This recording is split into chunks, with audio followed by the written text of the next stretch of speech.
Okay, the cupcake bakery. We've got our touch points, we've got our customers. Let's think through the imaginary perfect customer experience. They would see some amazing press or a review online, which would make them Google the bakery name because they're probably on their phone. They would then find the place, come in and be greeted by really friendly staff. Make a decision by looking at some daily specials and then pay easily for that purchase using a credit card or cash. And then we can surprise them with like a free little cookie of the day or something like that. I still feel like there's another step that can happen after this to like surprise and delight, but it all comes back to eating the cupcake. And they might read like a nicely designed card about our baking process whilst they're eating that cupcake. And so from this, we've kind of defined a perfect start to finish of the entire customer journey, broken into the touch points where they experience different parts of our business, from online to in-person to eating a cupcake. But let's add a little bit more texture to each of these steps. So learning about our bakery via like an online review or some press is awesome, but if there's a limited offer that comes in with that, they'll feel really excited. When they find the bakery by Googling the bakery name on their phone, we want to make sure there's really nice pictures of cakes and directions to the store and opening hours, just so that they know that they can actually come in and get a cupcake. And whilst getting greeted by friendly staff is great, we also want the bakery to smell amazing. See how we're giving it some texture, not just what people see, but what they smell, what they touch, what they hear. And to make the easy decision even easier, we could have staff recommend their personal favorite for that day. So all we've really done is add some texture and depth to what the perfect experience might look like. Now we're going to look at some of our other touch points. I'm going to start with the blog review that I just found via Google. We can see straight up in the first sentence, this reviewer says that they were interested in the 50% attainment book offer mainly. So we've learned something interesting. They get excited about an offer.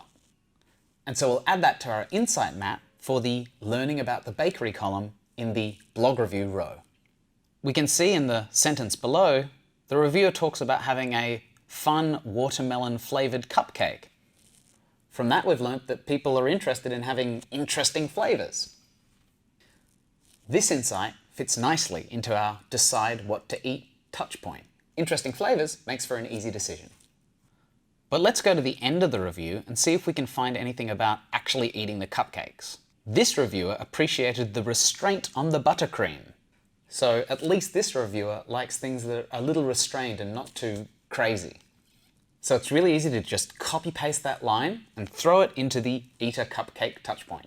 And that's it for the blog review. Obviously we could pull out more and put in more information, but let's jump to a Facebook review just for some variance. So looking at a cafe that makes a whole bunch of cakes, if we look through the reviews for this cafe, we can see that people are really interested in vegan cupcakes for some reason.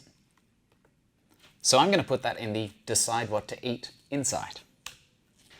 We can also see just below that Joanne said it was a great food and coffee in a cool location. Great food and coffee in a cool location goes in finding the bakery. From this, we'll learn that people find a bakery just on the street and others might find it online.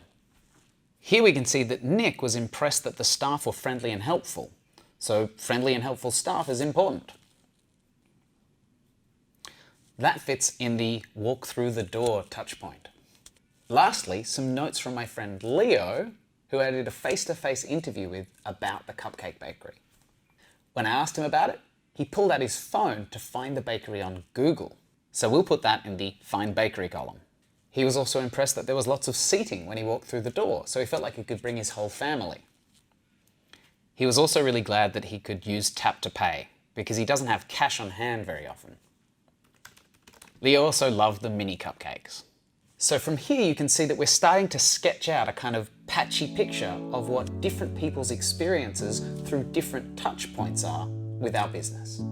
It's totally okay if there's gaps and question marks everywhere. We're just painting the picture right now.